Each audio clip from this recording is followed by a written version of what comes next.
Well, guys, I'm here waiting on Whitney. That could be the new name of the podcast. Instead of Tug of More, it's waiting on Whitney. Hey, sometimes in life, wake up like this. You just are waiting. Hey, I'm ready now. I keep waiting for Whitney's makeup. Okay, now I'm ready.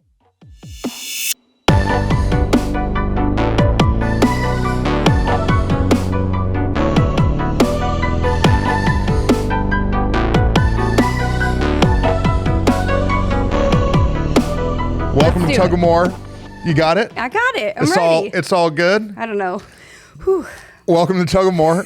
Man, where we, just two friends, have some conversations about the feeling that we have inside that God's called us to something great. Yes. Called us to more than where we are. There's more that we know that God has for us, that we want to achieve, that we want to accomplish.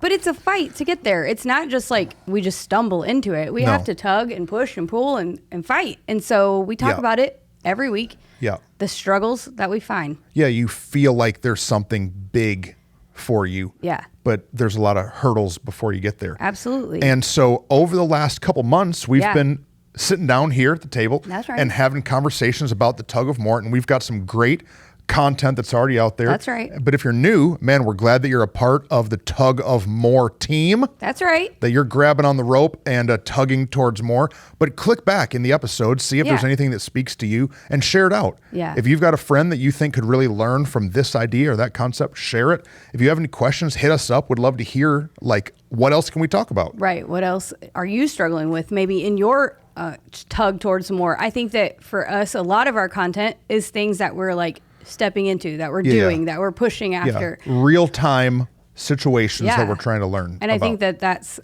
part of it is that you're along the journey with us because we're figuring out kind of as we go because we don't know what we're doing, but we serve a mighty God. He helps us, and we have wisdom that comes from him. And so, like most times when we shoot a podcast, I'm sitting here in my chair ready to rock. But Whit's running around. She does a lot of things. There's a lot of different activities throughout the day, and phone calls and emails and conversations and makeup and T-shirts. Today, I brought this T-shirt. Whitney has half a closet hanging over there on the little hook. Because I'm just going to dress to coordinate with you. Oh, so that's I'll nice. let you do it, and then I'll match it. 90% of the time, I'm being a black T-shirt. Well, with some words on it that Easton or Bailey put on it. No, it's true. And so I find myself waiting. Yeah. And so a lot of times in life and in ministry and in a call towards more, there's these seasons where there's not a whole lot of movement, but there's a whole lot of waiting. Yeah, and it's hard. It's the worst. It's the worst. No, waiting is hard, especially when you're people who run and achieve and try to get junk done. We've been in a season of waiting ourselves, and I think it's important to talk about today because it's been hard. Yeah. What? Let's tell a story. Okay, so. Yeah, waiting. No, so right. we felt like God directed us to buy 36 acres of land. And so our church, the organization that we lead, we bought this massive piece of property. Yep. And God told us, plain as day, to charge. Yes. This is the word, charge. We made a video with like rock music and like, that was good. I did it. And like intense video of people charging into battle, and like our church, we're going to charge. And that's what we did. Right. We charged so hard that we got the land. Yep. Then we got the architects. Yep. And we got the drawings of the building. Right. And we went to city council and we fought a battle with city council. We got all the zoning changed. Yep. We got our building approved. We were about to launch the campaign for the new building. Right. And then how many weeks? 2 weeks before? 2 weeks before.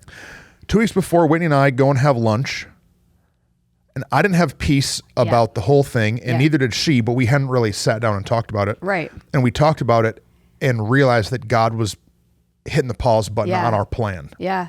And something I think even... Hit the pause button on our plan. No, even admitting that it's time to pause is hard. So hard. I was so mad. I think for both of us, I remember in that moment, it was like neither one of us wanted to say it first. Right. And I think you finally were like, what do you think? And I'm like, what do you think? And we both are like waiting because neither one of us want to say, I think we're supposed to wait. Because of the amount of work. So much work. All the architect meetings, all of the engineering meetings, which are two different things. Yeah. Our team Our has had creative all of meetings, these creative days. They design logos and videos and booklets and banners. And we've been telling the church. Yeah.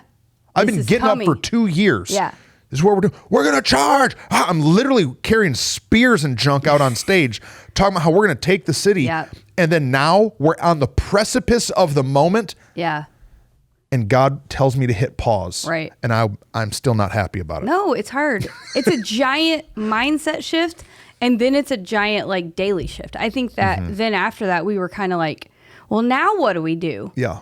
And sometimes in life, in leading, there are moments when you're supposed to wait, where if you keep charging, you'll actually make mistakes. But how do we determine what's the next right step when the step feels like be still? Yeah. So God told us to pause and we listened. But I think sometimes if you feel called to more, you just feel like he pushed pause. Yeah. And so whether you were obedient and you paused or God pushed pause, right, it's a tough position to be in. Absolutely. No, and I think the only way first to know that difference is to really be listening. Right. I think so often we put ourselves in charge, and so we are doing it and it's up to us. But as believers, we know, like, if we put him in charge first, then he will guide us, and then we will make the right decision, not the wrong one. But man, it's a struggle, and it's been a struggle for us. Yeah. And so usually if it's a struggle for us, it's probably a struggle for other people. For sure. We find these moments in leading and charging and going towards more where we're just sitting and waiting. Yeah. And it's so hard for a lot of reasons. It's hard to wait because waiting feels like wasted time. Mm-hmm. It feels like, man, we're just spinning our wheels and making no progress. Yeah. Waiting is hard because it's kind of embarrassing. Like for me, it feels embarrassing. Like I said, we're going to do all these things and then now we're not doing them. And so that's hard. And waiting is not where you want to be. Right. Like you want to be somewhere else. You want to be able to accomplish something else, but you're just in this holding pattern. And when you're in a holding pattern, all you're doing is burning fuel and making no progress. Right. And so it's super hard. No, something you talk about a lot, something that the people of Living Church are real familiar with because of a message you did and now part of our culture is knowing and understanding that God is a powerful God. Yeah. And that he has a right hand of power, but he also has a left hand of his plan. Yeah. And I think so often we're like praying and believing for the power, but we don't want to be patient for the plan. Yeah. And the Bible tells us that like man makes their plans, but God directs our steps. But I think that we don't think that there's any stopping in the stepping in the midst of his plan being prepared. And it's like, sometimes we have to stop stepping. And I think it's been really hard. There's been seasons of our life personally for me that I've seen that come to pass. I've seen that if I was patient for God's plan, it actually worked out better, not just for me, but for others. But then the next time it's time for that to happen, it's hard again. Yeah. But I think we have to look to some of those times and remember what he did then to help us in the future. In that message you referenced, it's called Ambidextrous God. Yeah. And I talk about how God has all this might and all the strength and all this power, but there's seasons of life that we're crying out, God, where's your power? Right. Where's your answer? Right. But we have to realize that while God's doing battle with his right hand, he's playing chess with his left hand. Yeah. And something I have to tell myself daily right now, literally daily, sometimes multiple times a day, sometimes in the middle of the night, is I have to just tell myself, hey, Truston, I don't know what he's doing, but I know he's doing something. Yeah. I know his left hand's working. I know that God is working for my benefit, even when I don't see it. Yeah. He's up to something. And so even though I'm waiting, I'm not doing anything. Yeah. But that doesn't mean God's not doing something. No, right. And guess what? God doing something is way better than me doing everything. No, it's true. I can run around, spin my wheels, not sleep, have all the meetings, work as hard as I can, and I can labor and labor and labor. But God doing one tiny, minute thing from heaven is more than I could ever accomplish. Absolutely. And if we'll wait for that, it's so much better. I think what happens though is you said we feel like we're wasting time. What we end up doing is wasting energy by spinning around in circles because we're just trying to do it in our strength. And we waste emotions. Absolutely. That might be the biggest thing is we waste these emotions of it's not how it should be. Like right now, we're doing setup and tear down on Sundays. Yeah. So like we own a building, but then we rent this other big building that we set up a bunch of junk and tear it all down every week. And that's a lot of work. Yeah. But what's more than the work is the emotions that we feel when we feel like we're wasting time. No, right. I don't know if I'm making any sense. No, for me, it's not just the body movement, but it's the emotional movement of saying, oh, this is hard, or oh, I don't want to do this, or oh, it's a waste of time. Those emotions, they cost me a lot. Well, and I think the more we look at it like, why won't he answer, the more agitated we are in the emotions. Yeah. And as leaders, like, we're leading a team of people that we've asked, hey, come do this with us. And they're setting up and tearing down. And they're building teams of people who are setting up and tearing down. I know for me, emotionally, there's moments where I feel so even guilty for that. Of like, oh, yeah. Man, not only am I frustrated in what I'm doing, I'm feeling guilty in what I've asked all these other people to do. Yeah. And they're coming alongside it with us. And okay, God, we're waiting, but you're going to do it right so that we don't also disappoint all these people that are with us. So what are some other areas that people might be waiting? So like we're waiting for God to answer when it pertains to a building. Yeah. I mean, it's a big one. No, it's huge. But maybe there's some people that are out there waiting for some other things. Yeah. What are some other things they could be waiting for? I was sharing, like, personally, for us in a season, there's been times when we've been waiting for jobs. Yep. We've been waiting for our homes to sell. Yep. We've been waiting for an answer on a doctor's report. Like, there's all kinds of moments, I think, when we have to wait. And there's waiting that can feel like waiting for Christmas morning, like you know that the good thing's coming. Yeah. But then there's also waiting that feels like, when's the other shoe going to drop? Yeah. And both of those are a struggle. You might be waiting for the loan to come through for something, or you might be waiting for the employee. Man, we've waited in seasons. That's a big one. For the right staff. The right person. In moments that we're like, are they really ever going to come? And then in a phone call, God can answer it, or in just a circumstance. Yeah. You might be waiting for a relationship. Yeah. Oh, yeah. You might be waiting for a husband or a wife. Absolutely. You might be waiting for a baby. Yeah. You might be waiting for clarity. Yeah. You might be waiting for an answer from God. You might be waiting for a healing. Yeah. There's you might so be many. Waiting for a vision that you had at one point in your life to come to fruition. Man. There's a lot of times that we find ourselves waiting. And so I want us to talk to broader. Absolutely. Situational stuff than just what we're waiting for right now. So what do you do? What do you do in the moments of waiting? The first thing that we just said you have to do is we have to believe that God's working. Absolutely. Absolutely. And that it's in his strength and power, not ours. So the Bible tells us that he has a plan. Yeah. Right? Yeah. That God has a plan for us and he wants to better us. He wants to provide for us. That God enjoys blessing his children. Yeah. No, it's true. And so go ahead. We just have to remember that he's doing it. Yeah. We don't know what he's doing, but he's doing something. Yeah. No, when we were kids, like, or for my own kids, like if I told them that dinner was coming, but they want a snack, like I'd be like, wait, just wait. And they could trust me because I'm their mom that dinner really was coming.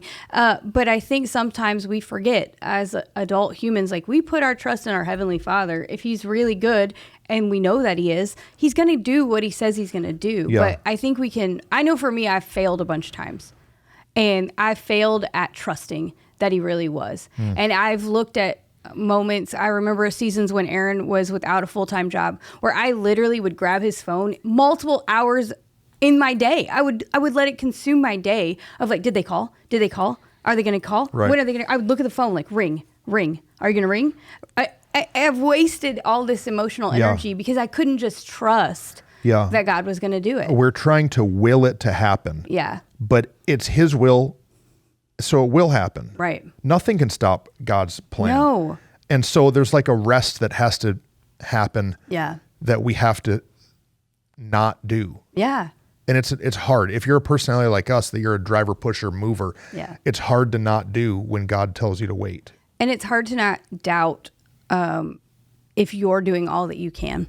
I think that's something you and I struggle with a ton. But wait, should we do this or should we make that call? Yeah. Or is what God if we waiting? try this? I know God told us to wait, but is he waiting for us to do this thing so that then his waiting will stop? Like, we have to just trust that we hear his voice and we do what he asks and we just take the next right step that day. Something I remind myself of is that God operates outside of the confines that we operate in. Absolutely.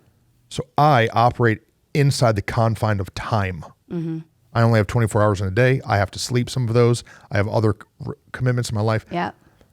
God does not operate in the confines of time. Yeah. God can go back to the future or ahead of time. Our building that we own right now off Matlock Road in Mansfield, before it became a church, it was a sports bar. Right. The dude who owned it was super sketch, Yeah. hired a bunch of strippers to be his waitresses, did a bunch of shady stuff, lost his liquor license. It was a disaster. I believe that in God's providence, that he was engaged way back then. Absolutely. I believe that at the creation of the earth, God knew that this square footage that our Matlock building is on, God knew what was going to be here. Absolutely. And that since before the foundations of the world, he had a plan for me. Right. And so I get so stressed out about how it's going to work and about where our next building is going to be. Is it going to be on the 36 acres? Right. I don't know. Right. Is it going to be on other property? Is there a pre-existing structure somewhere?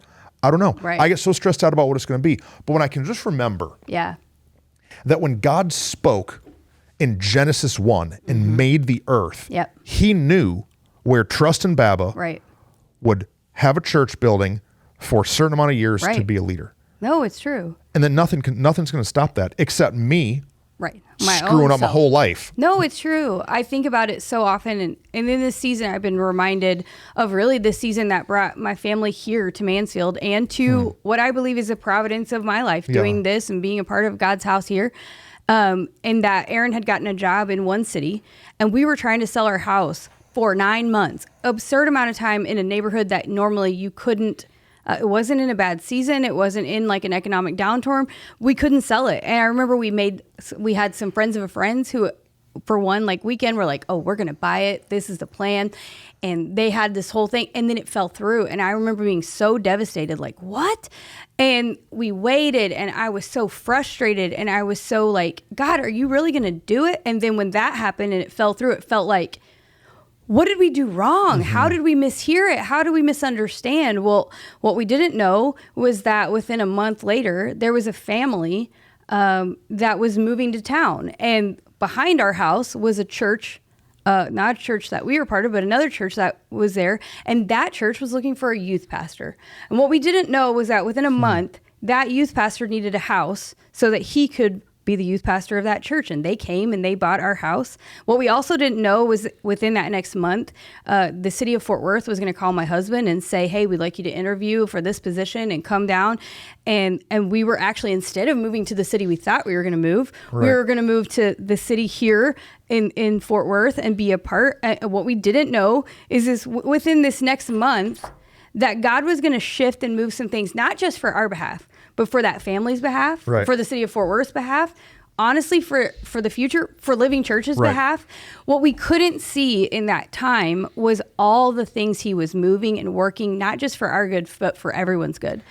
And I remember in that month being so hurt and confused. And I remember painting a wall in my one bedroom thinking that it was like, oh, it's this wall color. Oh, it's this thing, spinning around in circles. And what I wish I would have done instead was to spend that month trusting and believing and praising God that even though what I thought was right didn't work, that his hand was still moving. And I think to that moment so often, especially in this season for us, that I'm like, okay, I know you're working. I know you're moving because I've seen you do it before and I know you'll do it again. And so I think we have to look at times where we've had to wait and go, God, in your providence, you've placed me exactly where you have me. Maybe it's our story with our spouse. Maybe it's our story with our kids or our, who knows, where we know we're in the exact right place in the right moment that we're supposed to be there.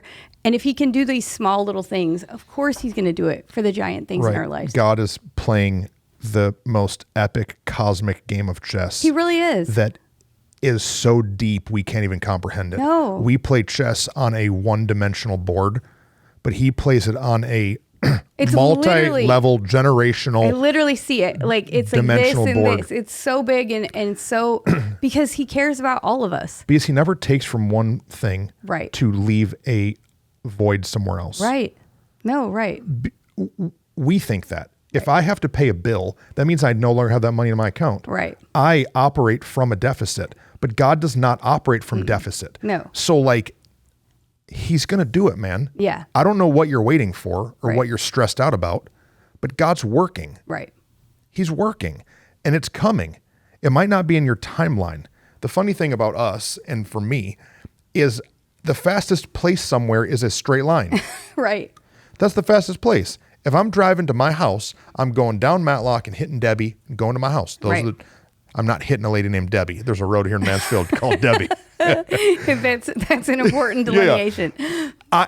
That's the fastest route home. But God does not operate on our level. No. He can see things we can't see. He can orchestrate things we can't orchestrate. And the fact is, if I would have written my story the way I would have written it, I would have missed so many things. Right. So many details. I would have missed this moment. Right. I would have missed so many things. And if we will just rest and wait. And be willing to take the winding trail. It's winding, man. The trail is so winding some days. But because God operates outside the confines of time, he gets us to the destination faster than we could have in our own planning. It's really true. He does it quicker, man. Because we're so belligerent to stay on the straight path sometimes that he's like, no, I need you to go over here. But because we're doing this, it actually takes us longer to get to the wind where he wants it. Because I don't know what's going to happen. No. But let me just tell you what's going to happen. What? Let's say that if we would have stuck to my plan. Yeah. And I'd have pushed through and we'd have done the building campaign. And we'd have said, we're going to break ground. Right. Then COVID. Yeah. And then all the timing. We probably still wouldn't have been able to break ground now. Right. But we would have tried to raise all this funds and we would have kept pushing in the city and we probably still wouldn't have been breaking ground, which means we'd still be 2 years away from moving into the place that we're trying to build. Yeah. 2 years. But let me just make you a promise. We're going to be in a building before 2 years. No, I believe it. I don't know where. I don't know how. I don't know what. I don't know which one. But I feel it in my bones. Yeah. I feel it that God brought us here and that the shift is coming. Yeah. That there's something, that he's up to something. Yeah. That it's like I can hear the chess pieces clicking around me. No, it's real. Yeah. No, it's good. Because I think there's moments, let's talk about that. You just said it. There's moments of divine, if we will pay attention and if we will stop getting frustrated, then we can hear the chess pieces clicking. Mm-hmm. I think what happens sometimes is we spin around in circles. Just yelling why. Frustrating and railing against it. Yeah. But if we'll just determine that, okay, God, I trust, you said it before, that you can do more in my waiting than in my doing I could do. I think that all the time, that I could do more if I'll just keep doing it. But God's like, no, if you'll just wait, I can do it. And if we'll enjoy the journey and pay attention, we can start to hear it when it starts to click into place. Joshua could have built a battering ram. Yeah, he could have. But instead he walked in a circle. Right. Moses could have tried to build a bridge over the Red Sea. Right. But instead he trusted that God was going to do it. Yeah. I could go on. I could literally list 100 Bible stories. Yeah. They could have done something else. Right. But instead they knew that this situation was so outside of their control, the only thing they could do is trust God. No. And so you're looking for that next employee, pray about it. Yeah. Trust God. Yeah. You're waiting for a baby, you're waiting for your husband, you're waiting for a church building. Yeah. You're waiting for the job. If you feel like God told you to wait. Yeah. Now, if you feel like God told you to charge. No, right. Like, this is a whole other problem that I talk about regularly. We need to do a podcast on lazy people.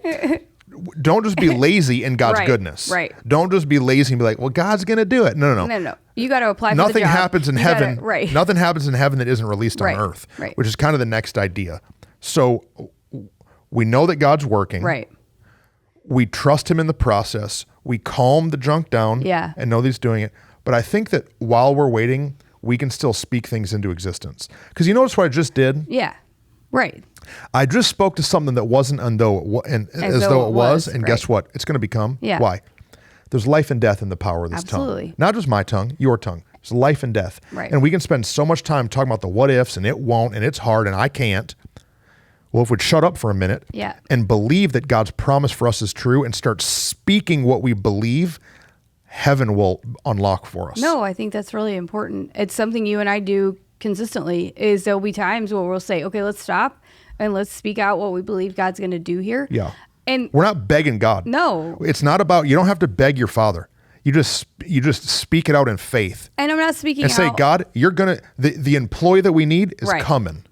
The answer that we need, it's on its way. Right. There's a building somewhere within a predetermined radius for us that God has for us, and it's going to fit all our needs, and we're going to build the kingdom with it. Right. And you just speak at the situation. Absolutely. Yeah. We're not saying, oh God, you must in this time frame do these things. That's not what the speak out is. No, you're not. It's just the faith and the trust to believe he's going to do what we already know he's told us he will do. Yeah. And I think declaring some of that is important in our homes, in our lives. If there's a circumstance that we've been waiting for healing, that we speak it out. It's coming. I don't know when it's coming, but it's coming. The answer's coming in our marriages. Man, you and I talk about this. We're about to do a marriage series here at Living Church soon. And it's something we've shared in years past, and I'm sure we'll share it again this year, is that in our spouses, sometimes we're believing for things, in marriages, and we can speak to each other with life and know that, like, hey, when I first got married, my husband wasn't always who he is today, but I spoke it over him. I was definitely not who I am today, but he spoke it over me that I would be. And that's what we can do. We can speak out and declare some things. God's going to do it. We talk a lot about what God isn't doing. Right. Or what someone isn't. But what if we start talking about what we believe God can do? Right. It's a form of worship. Absolutely. Me saying, I don't have what I need, but I believe that God has it and that he's going to do it and he wants to put it in my hand is a form of me submitting to his strength. Absolutely. And worshiping that he's better than me. Yeah. We're going real spiritual this one. Well, it's all right. We're pastors. That's who we are. But I think that like, if you're in a secular environment or you're not a Christian and you find yourself in a season of waiting, that's got to drive you nuts without believing God's for you. Yeah. No. Then you're just waiting on luck. Right. Or magic. Right. I'm not waiting on luck. No. I'm walking in favor. Yeah. Believing that God has something great. No, for me. it's true. We got to speak it into existence. Absolutely. And so we speak it as we wait. But you're right. There are some steps that we take in the waiting. You and I have talked about it before. Okay, there might be not anything we can do right now to solve the problem. Oh, this is good. But what can I solve in me? What should I be doing instead? What should I be? Maybe it's a personal thing. Maybe there's a answer for me for my future. What is something in my house, whether it's my job house, whether it's my house. What is the thing I should be doing to prepare myself for when he does answer? Exactly. I want that, but God, you have me waiting for that. So maybe I need to be working on this. Yeah. Maybe what you currently have needs some work. Absolutely. And God needs you to fix what you've got before he gives you the next thing. No, it's so good.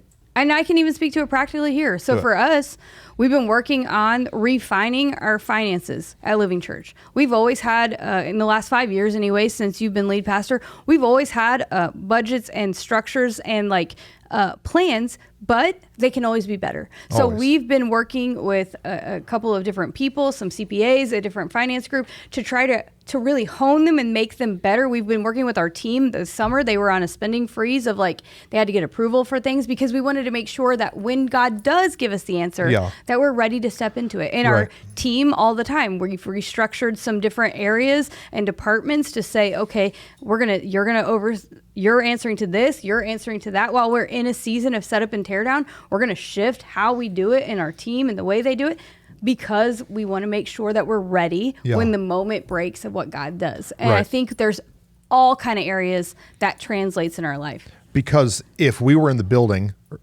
the building, a lot of our energy would be going towards that. Right. And so it's not that God just said, wait and sleep. Right. He said, wait and focus here. Right. And so we've put that energy into another place. Absolutely. And so we're building the foundation. Yeah.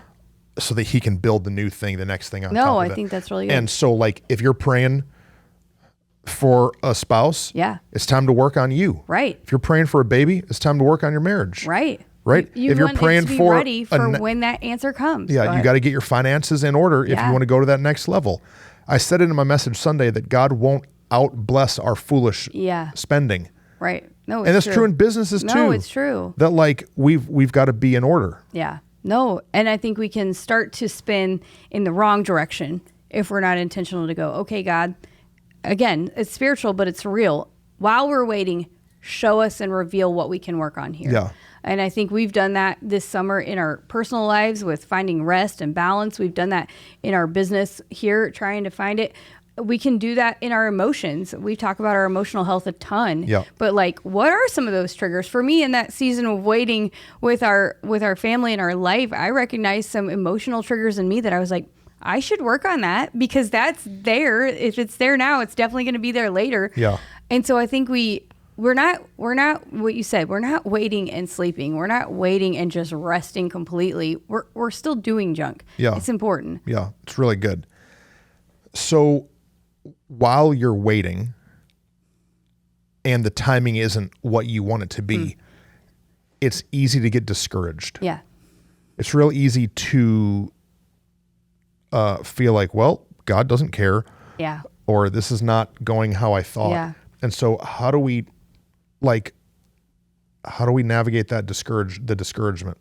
Man, what are we doing to navigate it? we're talking about it. Oh, that's why we're doing this podcast? I think so.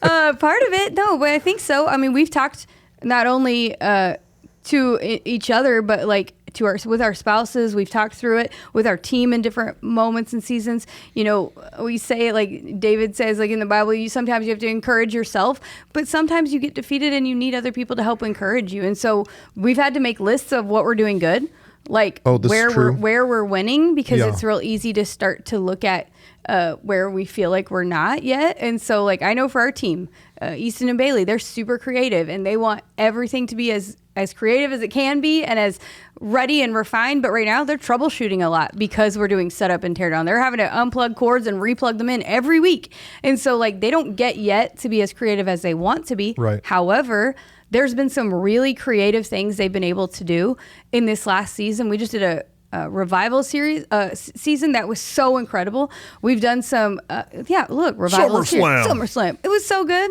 We've done some videos and some rebrands of things. We've created a podcast where their creativity has been able to flourish. Yeah. And so I think for them, they've had to look at it. We have to look at, where are we winning? Yeah. What is God doing and moving? Because if you don't, you just start looking at the deficit and you get discouraged. Yeah. So look at where you're succeeding. Yeah. Look at where you're thriving, because chances are there's a lot of areas. Absolutely. Chances are there's a lot of places in your marriage or in your finances or in your health or in your business or in your church that you are doing a good job. We have to look at the testimonies. We have to celebrate what God's doing and not get so down in the dumps about the one area of the lane that we aren't winning. No. And then, but I'm not good at this. No. I'm not up here acting like I'm good at this. No. I'm the worst at this. I'll preach the greatest message my whole life and then walk off the stage and be like, yeah, man, I really messed up that third point. I stuttered over 4 words. That's true. Can we edit that? Can we take that out of the thing? No, but it's true.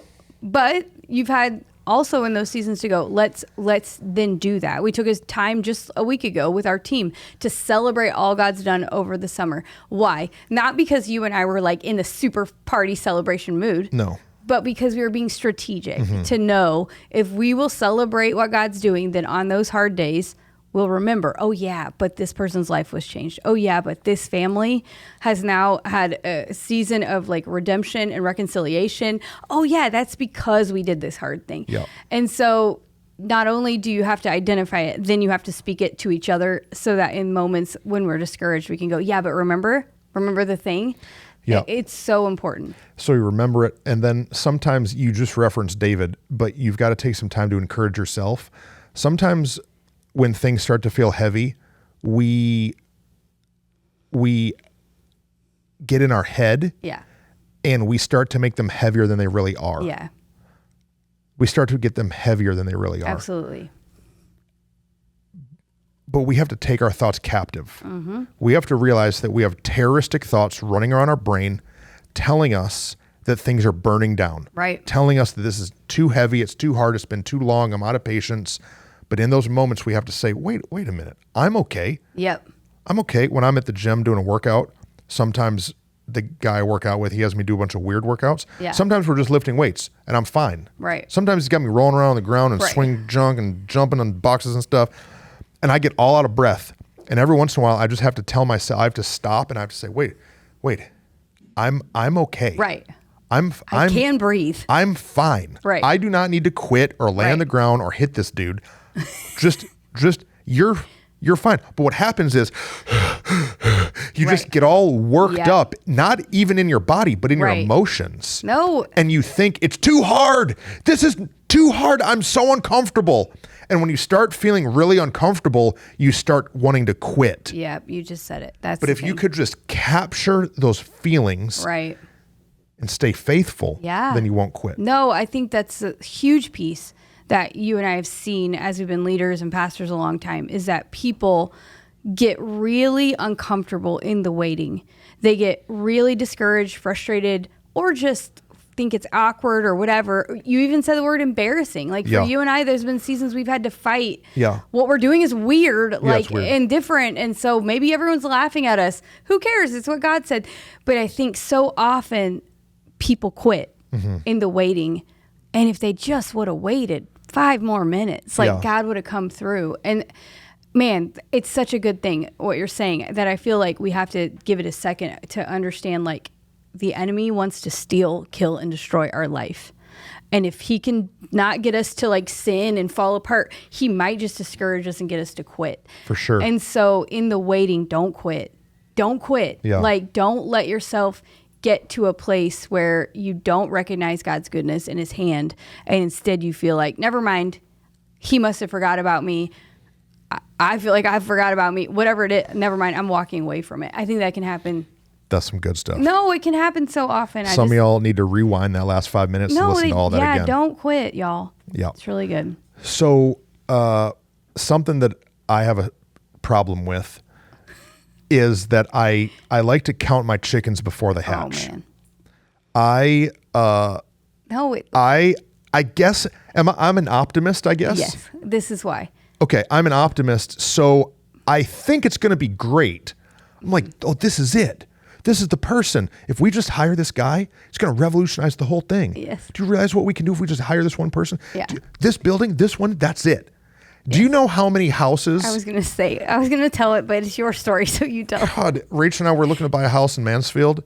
You know how many houses we were excited about? I can't tell you how many houses right now in Mansfield have a stake with my name written on it and scriptures written on it that I jumped a fence in some house for sale. Pounded stakes in backyards. I can't tell you. I'm serious. Yeah.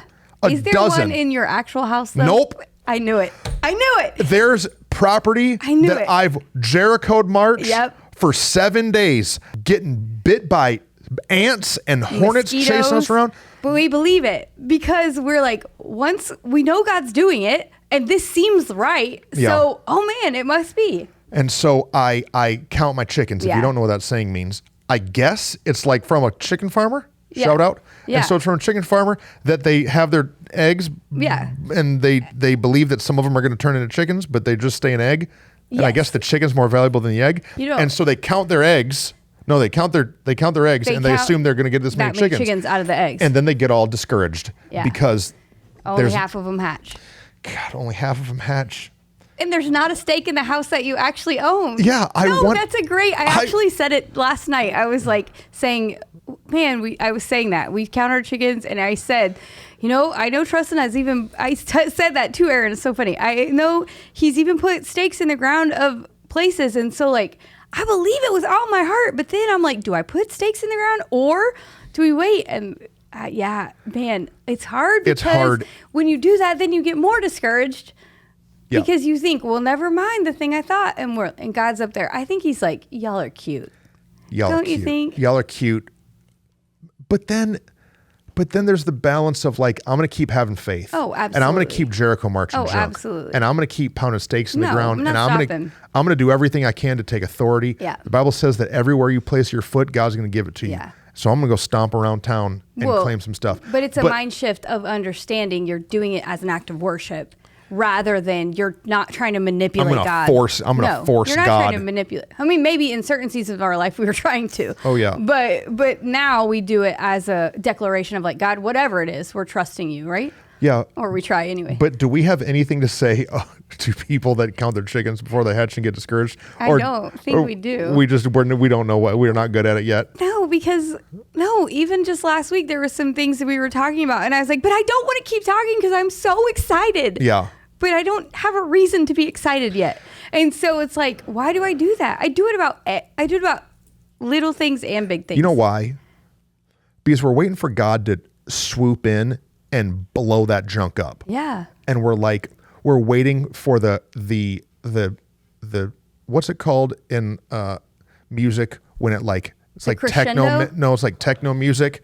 There's like the techno, and then it like the beats like boom, and it like it's like bass drop. Oh, the bass drop. It's like I'm waiting for the bass to drop. I'm waiting for the rhythm of normal life for then God to just be like and it and just this amazing thing happens. And I'm like, this is it. Here it comes.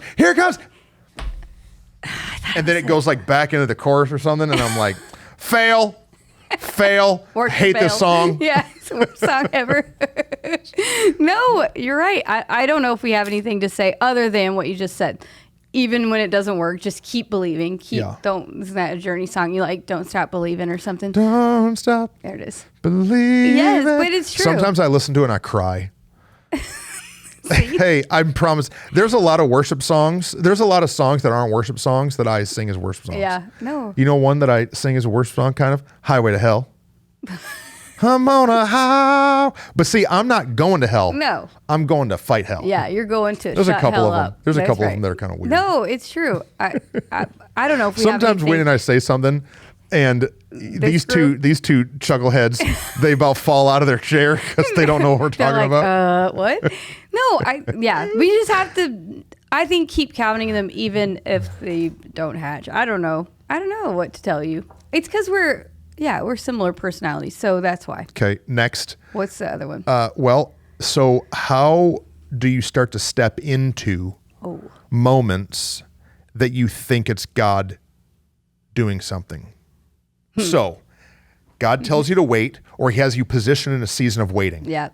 Then you think, oh, my chicken's about to hatch. Right. How do you step in from waiting to like, is this right? Yeah. Is this God? Is this what he's doing? How do you step into that? Cautiously. Okay. And then with wisdom, and then without shouting and screaming it, but still declaring it. Yeah, with a balance. It's balance, yeah. Which you and I are You got to walk in balance. with confidence and authority. Yeah. And humility and gentleness. Yeah. And patience. I mean, I think that's, for me, the hardest one is once you've been waiting and then you like feel like, oh, it's coming. Then the patience at that last little jog is so hard because you're like, no, just do it already. But I think, you got to lean in and listen. You and I, not just a few weeks ago, we had a conversation where we were like stepping into a conversation for our purpose. We wanted to get some information from somebody, and we stopped to like talk to them, and we like, oh, they didn't have the information we wanted. And we both were about to like bolt and like go get the information somewhere else. But there was just something in the moment that told us a check in your spirit to like, just slow down. Slow down and keep talking to this person and keep listening to what they have to say. And weirdly, what we in our world would say is a divine conversation. Yeah. But it was. Yeah. And so, you have to slow down enough. Don't start speeding up just because you feel like the chickens are starting to hatch. Yeah. Just stay at that same pace and listen and lean in. And when you feel the check, then be patient and then pray a lot. Pray a lot. Yeah.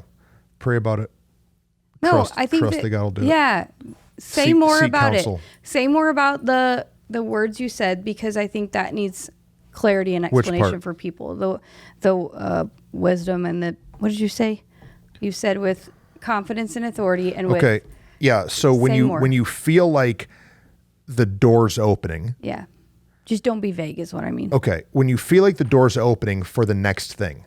So we feel this tug towards more, and you feel the door's opening in your business and your family, and your finances and whatever. We need to walk into that as sons and daughters of God. Yeah. Not the tail, but the head. Not like we don't deserve it. Not like we don't belong there. Right. Because sometimes when God does something new, we feel like, oh no, not for me. I'm not enough. I can't do this new opportunity. So there's some confidence needed. Yep. But then there's some like gentleness and humility. Absolutely. And I think that confidence and humility, are bigger than we even realize, Yeah. because we have to be bold to go into it, but we can't be a jerk and think that, No, you're exactly right. y'all are lucky I'm here. No, right. But that only happens through praying about it and slowing down enough to like really examine your heart. Yeah. And hear if God's speaking to you. No, I think to say like, okay, God, what you just said, I'm going in your authority. Yeah. And so because I'm going in your authority, it's not mine. Mm-hmm. So I got to be humble and I got to listen for what you're going to do next. But I know that I have all authority because you gave it to me. And bro, that's the only reason we've survived the last 5 years. Yeah. Is being able to walk in rooms without feeling less than, but with our hands not feeling open. above the others. Yeah, there. with our hands open to learn and Yeah. to receive. And so I think that no matter what you're waiting on, if you're walking into a doctor's appointment, confidence and humility, those are great pieces. Whether you're walking into even an interview, like, yeah, you're the boss, so you've got the confidence that they want to come join you, but be humble enough to not be like, you're lucky to be here. Don't be a tool, so then they don't want to come there. Yeah. You know, I think it's really important to understand that as you're, receiving the goodness and the answer. Last step. Okay. So we've taken everybody on a journey of waiting. Yeah. Right. And I think the last step of waiting is to worship. Absolutely. Because the answer's coming, man. The thing that you're waiting for, God wants it for you. And when it shows up, let's not think it was us. 100%. All throughout the Bible, story after story, God does something great in his people, and then the people go around and they start talking about how great a job they did. Right. And it's like No. this very small army defeats this massive army, and then they're all like, yeah, we're awesome. It's like, guys, do you not read what just happened? Right. Like, y'all didn't do jack. Yeah. And so I think that we just have to be worshiping. And so something I've been doing personally is thanking God in advance. Yes. I'm worshiping for what he's going to do. The answer that is coming. And when we get that building, when we get that next step, when the provision that makes no sense shows up, I'm going to get up in front of the church and say, this is not me. Right. This is God. Right. This is his victory.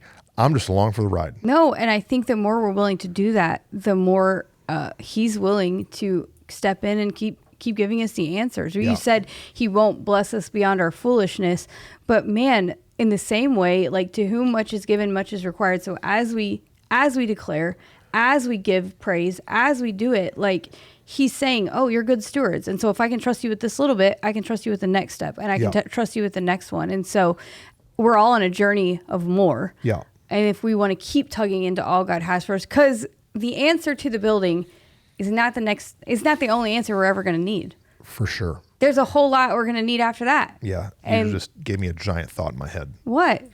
So like something that I say is that Living Church is called to be the gateway of South DFW. Yeah. Which is another giant local church in the area. Robert Morris. Yeah. And I feel stupid saying that. Yeah. Considering That's where fine. we are and like all Right. the things. But like right now, I, as a leader, do not have the current capacity to pastor Gateway Church. Right. If Robert Morris called me, it was like, hey, Truston, what's up? You want to come be the pastor? I'd be like, dude, I'm not ready to handle it. Yeah. I don't even know what you is on right. your plate. But there's a part of it that like, while God's working on all this, he's working on all of me too. Absolutely. And so if we can stay patient in the process and keep developing and having our hands open to learn, as we grow, everything else can grow. Yeah, absolutely. And so I think it's so important that we just keep understanding that this conversation is going to be a continual one that we're going to have over and over in our life if we're stepping into more. Yep. And so it's important, and it's why we thought like it was important to talk about today. A lot of times we share what we're currently walking through, and so we don't have all the answers yet because we're still waiting. Yeah. But I think it's good to start the conversation and continue it. And I'm sure there's questions and thoughts. And so, like, if you're listening and you have them, send them in. Send them, DM them to our Instagram. Send them to Facebook. Send them to our on YouTube comment section. Like, let us know and let's keep talking about it. You know what's going to be fun? What? Is to do another Tug of More podcast in some undetermined amount of time, in 3 months and 6 months and a year. And to say, you remember when we did the waiting podcast? No, right. And we didn't know what God was going to do? No, it's and true. then we'll tag it. it'll pop up in the little thing. Yeah. And then we'll be sharing the victory and the story of how God provided in a miraculous way. No, it's great. I mean, God's already done miraculous things. We're going to write a book one day of all the things. And so, yeah, this is just another piece of it. And so how nice that we have a recording to remember it by. So good. Guys, thanks for joining us. Thanks for being a part. Yes. Like, tag, share, follow, comment. Do all the things. See ya.